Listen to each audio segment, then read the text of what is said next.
Hello, everyone. Good morning, good afternoon, good evening, good whatever time it is, wherever you are. And welcome to my channel, Unchurched with Kanye. Let's talk. So, it is our second episode, and it's been such an amazing experience from having posted last week, and I've gotten emails and texts from some of you. And when I started this, I braced myself for a really hard landing, because I just felt like what I was talking about was a little controversial, and I just didn't know how it was going to be received. But it's been such a humbling experience to receive all the love that I've actually landed on, and all the kindness and good words, and thank you so much. Mwah! I really appreciate it. Before we continue though, what I forgot to tell you last week is that I wrote a book. There it is. There it is. There it is. The book is about my experiences of traveling this past 9 years now. And I just took all those stories and I put them in a book. It's a memoir, it's about my life, and it is available on Amazon. And I would really appreciate it if you guys grab yourselves a copy. Yeah. And some people who've read it have really enjoyed it, and have had questions. I've had a lot of questions, and yeah, so grab yourself a copy of the book. What are we talking about today? So on last week's video, I dropped a theme, and I said I was a failure of socialization. And some of you have sort of asked me to explain what that is.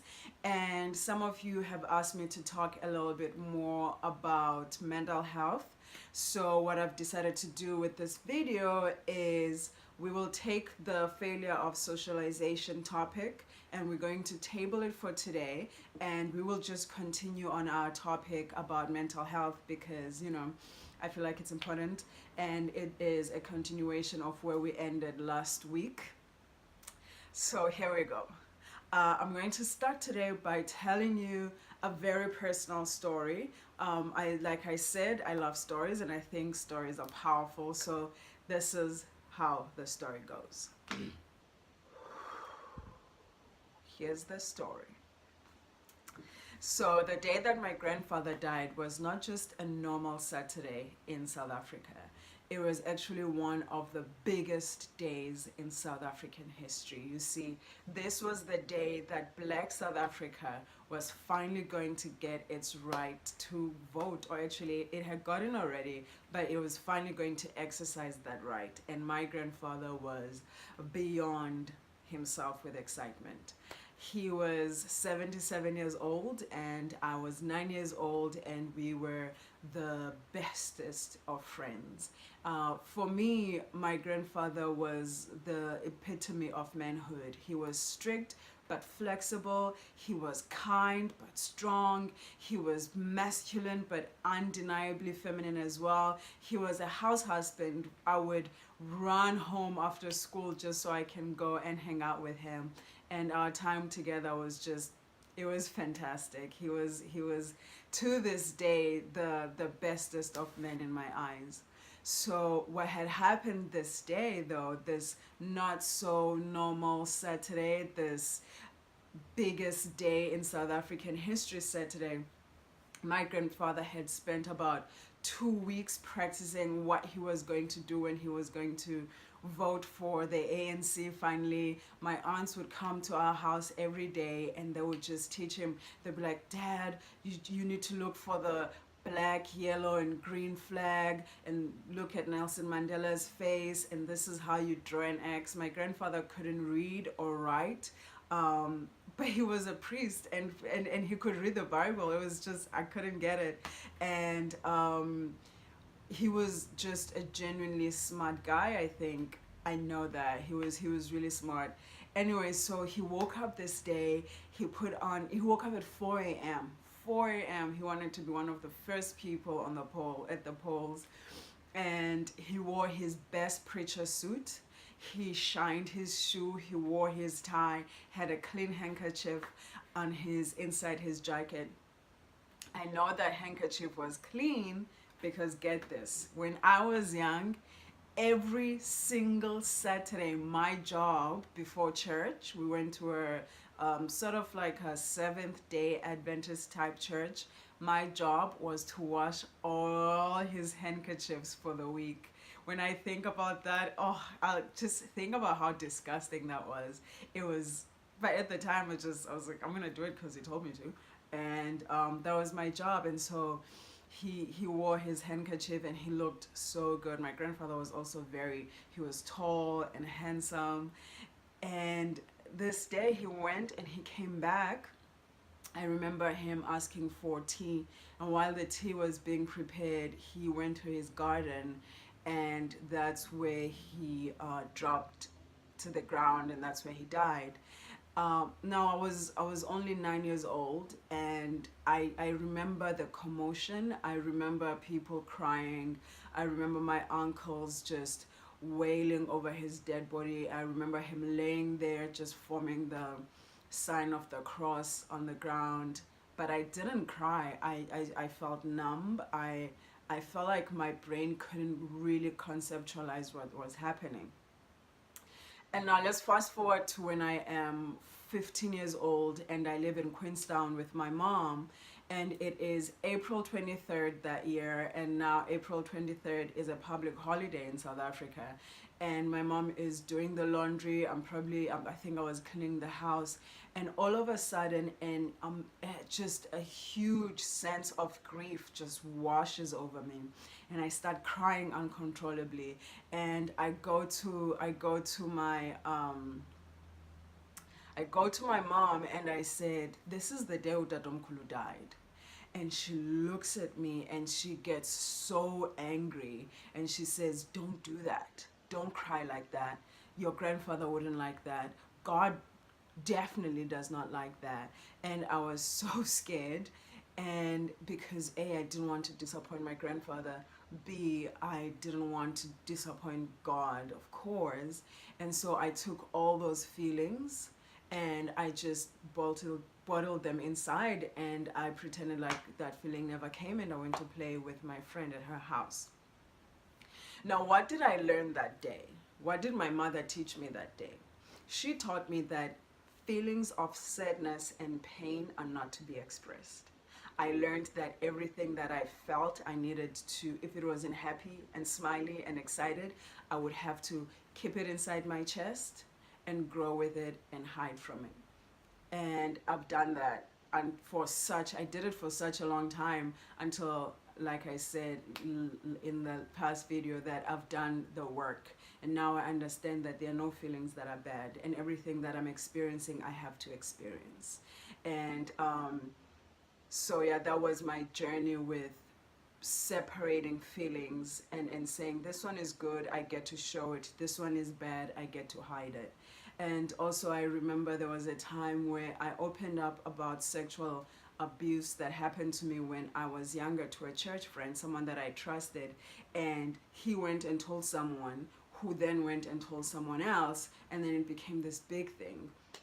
And someone actually preached about it at church, okay? And of course they didn't say my name, but I knew they were talking about me, and I felt like shit. And so, because what I was looking for was someone to hear me, I was looking for someone to understand my pain, and someone to understand why I cry randomly, why I have days where I'm just not happy. I just needed someone to understand that. And instead of that person being one, he turned it and made it into a whole thing where the whole congregation was talking about it, and it was horrific. And from that moment, as well, as I learned, okay, Kanyisa, these are things that you need to keep to yourself. These are things that you don't share with other people. These are things that are just for you, and things that you can go and pray about, talk to the Lord, which is not healthy. I'm sorry. Not healthy. You need someone to talk to. Okay, so that's my story, and I feel like that's where we get this whole idea of not sharing because of I think there's so much stigma in it. I remember a family member posted on her Facebook. It's not even funny. I don't know why I giggled at that. Why did I giggle? What, I don't know. But she said, ah, izinto ze-sex tape ne-depression zezabelungu ndiyadlala. Now, we have people in our family who struggle with depression, me being one of them. And that joke was just not fucking funny. And I immediately texted someone that I know. I was like, I hope you know that that's not true. Like, depression is not a racial issue. And can we just take a second and think about why she would put sex tape and depression all in the fuck, right? So what I want to say before I keep talking is, you know, we are living at a time where we need to be compassionate, where we need to think about the things that we put out there, especially on these social media platforms. And we need to know that there are people who are struggling, and we diminish their struggles when we talk like that. Okay? Okay. So now let's get a little bit practical though. What you guys want to know is, okay, Kanye, we get it. We all understand your struggle. We are all here with you. We hear you, girl. What the fuck do we do? Okay? So number one obviously is go speak to a therapist. Go talk to someone. These are people who are, remember, qualified. They are trained. They spend thousands of rands or dollars going to university just to study how to deal with your mental issues. So go find one, talk to them. I remember when I was in university, that's when I got the whole idea, because I studied psychology. And at UWC, we had an on-campus psychologist. And one of my friends said, you know, you need to go see her, you should go talk to her. And the funny thing is, it's the same friend who referred me to my therapist last year. Hashtag friendship goals up in here. And she said, go talk to her. And I went to the psychologist. Now, I went because I felt like my gay issues followed me to Cape Town. These are things that I thought I had prayed away when I was in high school, just years of being like, I'm not gay. I have a crush on this guy. Excuse me. He loves me. I love him. We're going to wait till we're married. We're going to have sex and make babies. And we're going to be happy. And no, that's not what happened. I got to Cape Town and I was like, oh. Hello, classmate with a rose on your boob. Hi. And I was like, oh, I'm gay. Yeah. And so, and I was already, I was still surrounded by Christian friends, and I really took that, I went one time, and I remember just making light of it, being like, oh, I went and I saw the psychologist, it didn't do anything for me because I'm a psychology student, and I just sat there and I knew everything she was going to ask me, so it's useless for me because I was prepared, which was, it wasn't true, but I didn't want them to know why, because I would have to say because I'm attracted to women, and then I would have to have this conversation with them, and I didn't want to have that, you know. Next video, I'm going to talk about coming out, so come back, okay? And yeah, so where was I? Talked to a psychologist, and when I finally talked to one last year and I took it so seriously, it was so helpful. And I know what you are thinking, Kanye, it's expensive. It is. It really is. And that's the only reason I stopped talking to mine, because I was spending $85 an hour once a week. And that was her having given me a discount. Otherwise, she is $120 an hour. And I just feel like therapy and psychologists should be included in health coverage. If you pay for health coverage, I feel like there should be a way for you to include seeing a therapist in there. I don't know, I feel like that's something they can work on, and that's something they should definitely work on, okay? But I get it, it is so expensive. There are online therapists and they are much cheaper, They work through Skype or Zoom or however way they, or through their website, and they can. It's basically the same thing, and it's a much cheaper process. So you guys can find them, Google, and yeah, find yourself an online therapist. There's more that you can do. So number two, life coaching. So I recently really went into depth about what a life coach is. It's not therapy. It's really having someone, as the word says, coach, right? It's someone that will coach you through some difficult moments in your life, through making some big decisions about career change and your family struggles and relationships and money and all these things. Is really having someone that sits with you, because the fact is that if you know you have a problem, you know how to solve it. And so a life coach really encourages you to make those big decisions, and you just have someone behind you being like, you can do it, you can do it, what can we do, how can we make this work? If it's a business idea, they sit with you, they help you with everything that you need help with. And so what I'm going to offer today, because it's something that I'm starting to do as well, for the first 5 people who comment on this video, I'm going to give you a free life coaching session. So comment and get a free life coaching session. Okay.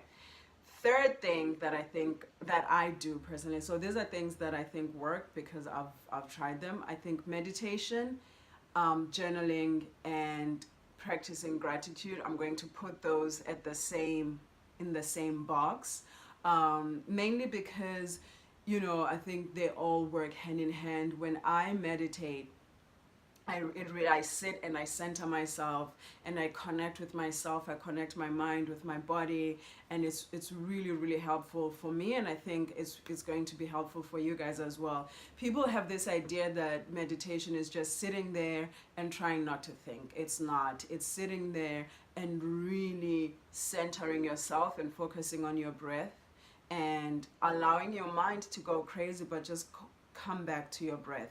And I started with guided meditation with an app called Headspace. So you can start from 5 minutes and end up, some people can do it for 2 hours or more if you have that type of time. But I really encourage you to do it, give it a try. And journaling, for me, when I take pen and paper, not on the computer, no, buy yourself a journal, buy a pen, and just write it down. There's something that happens to my emotional space, and I go, oh, this is what I'm thinking, this is what I'm feeling, when I write it down on pen and paper. And with gratitude, I try my best to write down 3 things that I'm grateful for every day, be it when I wake up in the morning or at night. This helps me to just remember that I am always taken care of, that there's something good that's always happening in my day, be it small as someone coming home with chocolate or a bottle of wine or a song that I discover, or anything. It just makes me feel that the universe is always on my side and it is always providing for me, and I have something to be grateful for. Even in the shittiest of days, there's still something that I am grateful for. And the last one, and this one is my personal favorite, this is not going to the gym, exercising. Okay.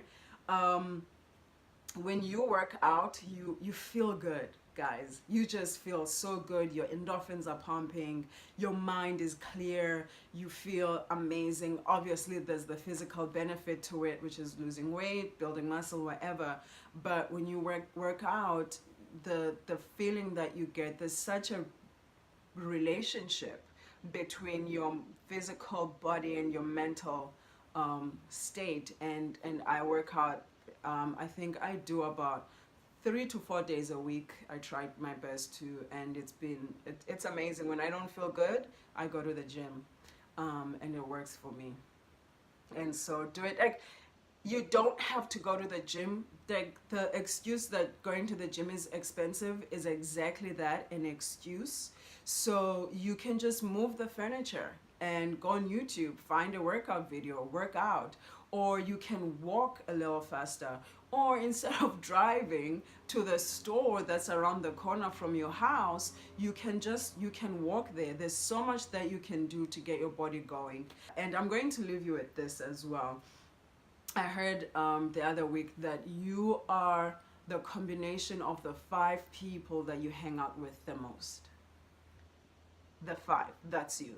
And have you ever been in a conversation where you feel that your energy has been drained and you feel tired and the conversation doesn't leave you feeling good? I've been in there, and you've taken on this person's negativity, you've taken on their complaining, people who complain every fucking day, they have something to complain about. I would advise you to just like get those people in small doses. You can't have those people all around you and trying to work on being a better person for yourself. Because let me tell you, until you do the work of being amazing for yourself, you will always fail at it because you're doing it for other people. So do it for you. And if you're saying, if I hang out with this person, I don't feel good, don't hang out with that person. You know, it's as simple as that. You're responsible for what you allow in your emotional space and what you don't allow in your emotional space. That's what I think. So that's it. Yeah, that's my advice for you guys on how to take care of yourselves and how to take care of your minds. Remember to buy the book. There's some really good stories in here. And also remember that I will be giving that free life coaching session for the first 5 people who comment on this video. Subscribe, and I will see you next week. Remember to be kind to one another. Mwah.